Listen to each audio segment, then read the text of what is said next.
Bulle, c'est de présenter un peu ce qui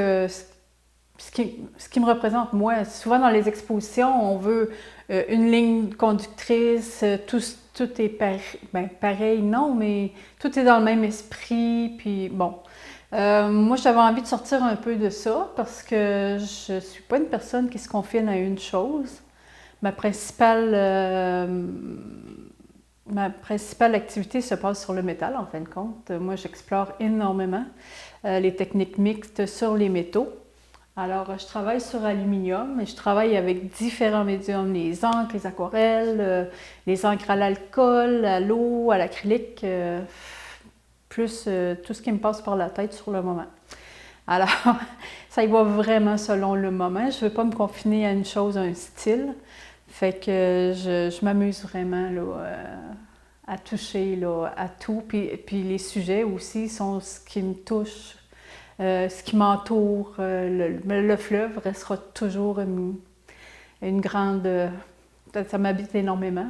Puis notre nature aussi, fait qu'on retrouve un petit peu des suggestions un peu de forêt, mais c'est très suggestif en fait. L'idée, c'est que les gens aussi habitent la toile eux-mêmes puis ils trouvent leur propre interprétation, leur propre moment dedans. Alors, je veux pas que ça soit trop mastiqué, fait que je laisse beaucoup aller, parler la matière. J'ai beaucoup de conversations avec la matière. Ça fait une bonne dizaine d'années que j'utilise les métaux. Puis ça, c'est Bruno Marois, en fait, à l'imprimerie, qui m'a dit qu'il y avait des feuilles de métal, d'aluminium d'imprimerie. Puis bon, moi, tu pourrais faire quelque chose avec ça. Fait que je suis partie avec ça. Puis j'ai fait quelque chose avec ça, mais je suis tombée en amour parce que travailler sur l'aluminium, c'est super le fun. Puis ben, ça amène ailleurs. C'est sûr que c'est plein de contraintes, mais je les aime, ces contraintes-là. Fait que... Et en théorie, on ne travaille pas des médiums à l'eau sur du métal. Puis c'est dans les règles de l'art, ça se fait pas nécessairement. Il y a des peintures à métaux, il y a des... Bon, moi, je ne travaille pas avec ces peintures-là. Moi, je veux travailler avec la transparence, avec la brillance. Le métal, il faut que ça reste. Il faut qu'on le sente. Toujours travailler à plat, fait que travailler avec l'eau, on contrôle un bout, mais il y a un grand bout qu'on ne contrôle pas. Et ça demande un gros lâcher-prise. Oui, très gros lâcher-prise. Alors, c'est un excellent travail sur soi-même. L'exposition qui a précédé celle-ci sur les métaux faisait suite à une bonne période de maladie qui était très noir et blanc.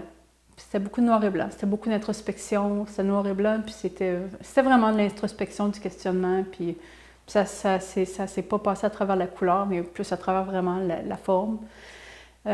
Puis là, ben écoute, c'est une période en arrière, puis la couleur est revenue dans ma vie, quoi qu'elle me lâche jamais, là, mais j'avais le goût de mettre la couleur du bleu. J'adore le bleu, l'été, les roses aussi, violet. Oui, c'est des couleurs qui me parlent pour l'instant. Je me prépare pas psychologiquement à une couleur. J'arrive devant mon tableau, je me dis comment je me sens là. C'est ça l'idée. Ça se fait environ sur 2 mois. Oui, simplement. C'est pas compliqué. Quand ça marche pas, on recommence. Puis quand c'est bon, l'effet est assez rapide en fait. Fait qu'il y a pas, on peut pas revenir pendant 6 mois comme une peinture à l'huile. Je pourrais la travailler pendant 6 mois, oui. Ça, non. C'est là. Fait que j'aime beaucoup ce côté moment présent là aussi. Mm-hmm. Oui. Est-ce que toutes tes toiles, tu y es arrivé du premier coup ou tu as dû en gaspiller? Ce que j'aime aussi avec ça, c'est que quand c'est pas bon, on repasse ça en dessous de l'eau tant que c'est pas verni. Et on peut recommencer.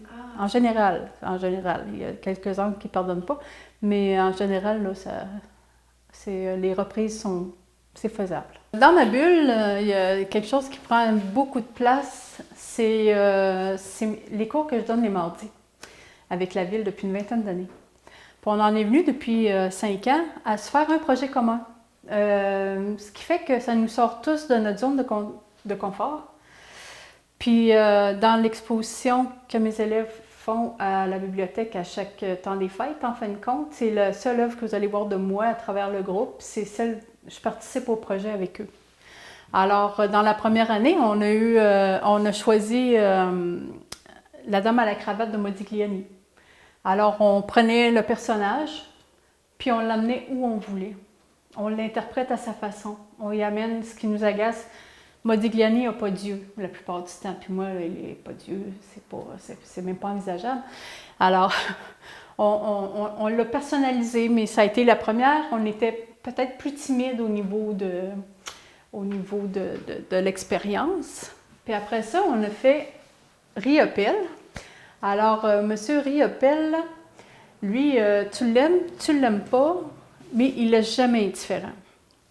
Alors, évidemment que dans le groupe, il y en a qui n'adhèrent absolument pas à ce que M. Riopelle fait. Mais en même temps, ça nous amène à étudier un peu le processus de l'artiste, puis apprendre à le connaître aussi. Fait que c'est sûr qu'après après Modigliani, on s'est dit, ce serait le fun, c'est de s'imprégner des artistes québécois. Alors, c'est ça. M. Riopelle, comme il est venu aussi à la bibliothèque, alors les gens ont pu vraiment aller le voir aussi, il était facile d'accès. On s'est amusé vraiment avec ça, ça a été incroyable en technique mixte, ça nous offrait une panoplie incroyable là, en s'inspirant un peu de Rosa Luxembourg, où ce que lui-même, Riopelle, avait intégré des paillettes puis toutes sortes de choses. On s'est amusé comme ça, puis ça a donné quelque chose d'extraordinaire. Tout le monde est sorti de sa bulle, puis tout le monde s'est surpris soi-même. Et c'est ça le but de la chose, c'est de voir que même si ils se considèrent moins bons, pas parce que les adultes ont tendance à être vite complexés, puis le syndrome de la performance qui te suit dans ta job toute ta vie, tu arrives dans le cours de peinture, tu vas encore performer. Mais c'est quoi la performance? Fait que c'est plutôt se dépasser soi-même, puis se surprendre soi-même. C'est avec ça qu'on aborde la chose. Puis sortir de sa zone de confort, ça nous amène tellement ailleurs après, là. Après ça, on est allé avec M. Jean-Paul Lemieux. Ça, c'est le chant de trèfle. Comme tu vois, moi, j'ai fait sauter les trèfles, puis j'ai souvent du vent j'ai toujours du vent, en fait, dans ce que je fais. Les plumes qui reviennent assez souvent. Alors moi, je me suis vraiment amusée à le rendre joyeux parce que je trouve que Jean-Paul Lemieux a une grande mélancolie, tout ça, puis ça me perturbe. Fait qu'on l'a étudié à travers tout ça, on a fait le tour de ses œuvres, mais on a choisi celle-là, tout le monde ensemble. Puis fait qu'on a gardé le personnage où il était, la ligne d'horizon qui est telle quelle, puis on s'est amusé à l'interpréter encore là à sa façon, de façon très, très fidèle ou pas pantoute. C'est très libre. Puis après ça, il est venu l'exposition de Chagall à Montréal. Moi, je suis allée le voir 3 fois.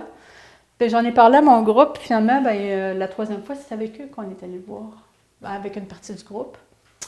Puis Chagall nous propose tellement de poésie dans ce qu'il fait parce qu'il ne tient pas compte du beau corps, les proportions, mais tout ce qu'il doit dire, il dit.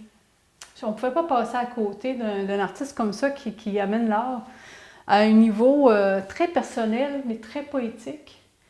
Puis sans avoir à performer sur chaque chose qui doit être tellement parfaitement photographique. On sort complètement de ça, mais on est sous le charme de toute façon. Alors, on a eu un plaisir fou avec ça, tellement qu'on a fait même une toile commune au groupe complètement. Tout le groupe est embarqué sur une toile qui est exposée maintenant au Centre Clément-La-Liberté.